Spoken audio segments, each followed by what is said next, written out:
most famous stories of the Bible is when Jacob, in a dream, wrestles with the angels who are seen going up and down a ladder. It represents his spiritual growth as he wrestles with faith and comes out a believer. In art, the story was symbolized by Jacob's ladder, but we can see traces of that image also in other ancient cultures. Our correspondent Uri Shapira brings us that exclusive story.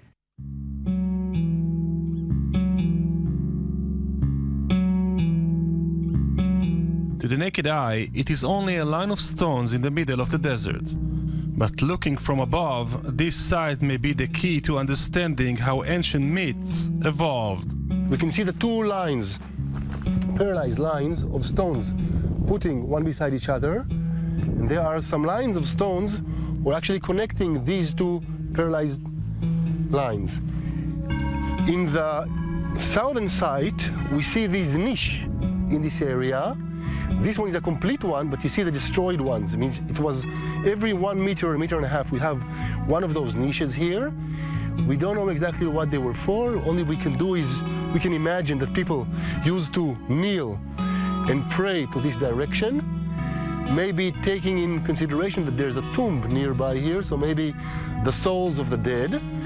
And this huge ladder that they were praying to or pointing to is interesting because we find many ladders in many civilizations which always mean the same thing, connecting between what's happening here and up to the sky.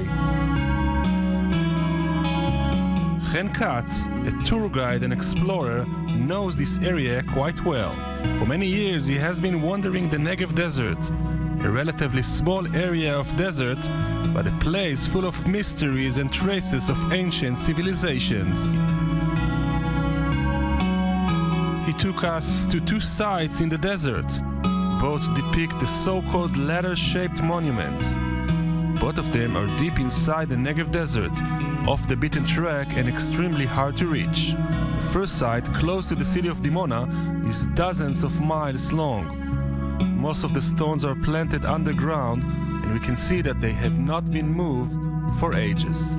In the biblical time, all this area actually changed hands from the Amalekians to the Edomites. The Edomite mountain is to the southeast of us, the Moabite mountain on the northeast of us, and Judah. Judah kingdom is to the north of us.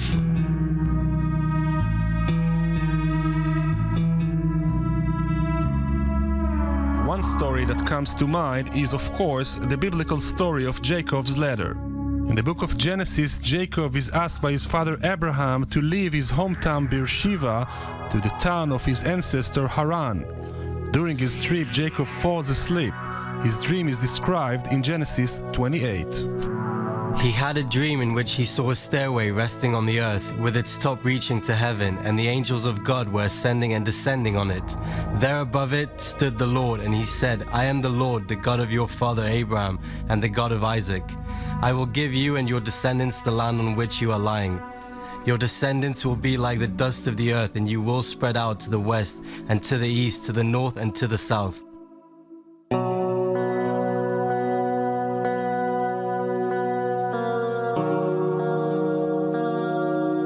The story of Jacob's ladder is seen as a metaphor of the connection between earth and the divine world. But can we see this symbol in other faiths? We can find in Egypt, in the Book of the Dead, you can see the pictures of the king tombs in Luxor, in near the Nile. We can see the boat carrying the dead to the internal life, and on the boat there's a ladder standing there with his hands crossed like this, like Osiris. Osiris was the god of the dead, and we know that the ladder is connecting between what's up in the sky and down. In Mesopotamia, in Hattushat, in the Hittite Empire, we can see in the Ankara Museum of the Hattusha, of the capital of the Hittites, we can see a coffin, and you can see a relief of the king lying down like this, and above his head we can see a ladder. A ladder is from his head up to the sky. Dr. Yigal Israel, a former official in the Israel Antiquities Authority, is very familiar with the phenomenon. He recalls 10 cases of ladder-shaped monuments in the desert and one in northern Israel near the Golani crossroads. According to Dr. Israel, this phenomenon was mentioned in few academic researches, but a large-scale research on the topic has never been conducted. עבודת הדוקטורט של עוזי אבנר היא עוסקת באמת במה שנקרא המון מקדשים פתוחים. אותו טיפוסים שונים, שגם אגב חוזרים על עצמם לאורך צירים גם הרבה פעמים. שטיפוסים אחרים לגמרי, של צמדי מקדשים פתוחים כאלה, של כל מיני אתרי מצבות וכן הלאה וכן הלאה, אז גם הסולמות האלה נכנסו במקבץ שלו. הוא ככלל את רובם של האתרים האלה מתארך לאלף השלישי והרביעי לפני הספירה.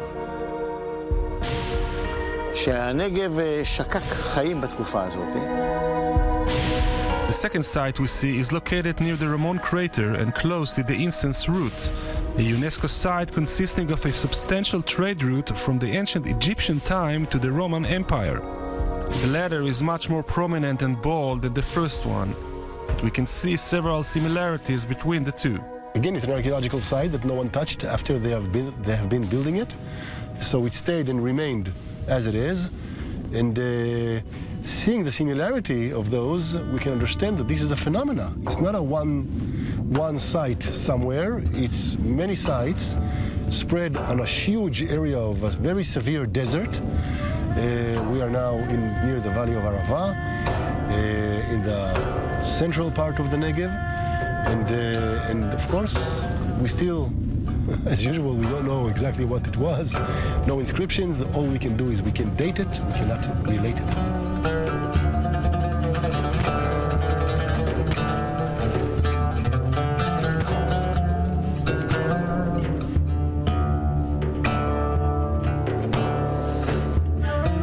Aside from being close to ancient tombs and along main roads, another common element can be found at most of the latter sites.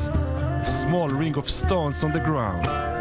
Dr. Israel has a theory about this structure. אני רואה את המעגל, אז יכול להיות שישבו שם במעגל, ואחר כך ירדו לתפילה אישית.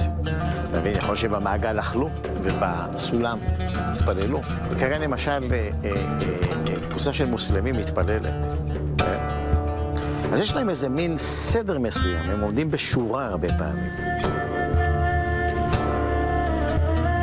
Israel says he believes that the ladders were made over the years by different groups of nomads. זה אותו באמת מעשה שאני יודע מה אתה בא ומניח אבן שאתה עולה לקבר היום, שזה עדות. הנה, האבן הזאת, אתה לא יודע מה היא מסמלת. ספר סיפור שלם. האבן מסוימת הזו שמונחת על קבר, ספר את סיפור שלם, תתחיל לחשוב. מי הניח אותה? הבן, הבת, האישה, הסבתא, האמא. סתם הולך בטל. As we go deeper inside the desert, the mystery around the ladders grows. When were these monuments first established? What was their main purpose?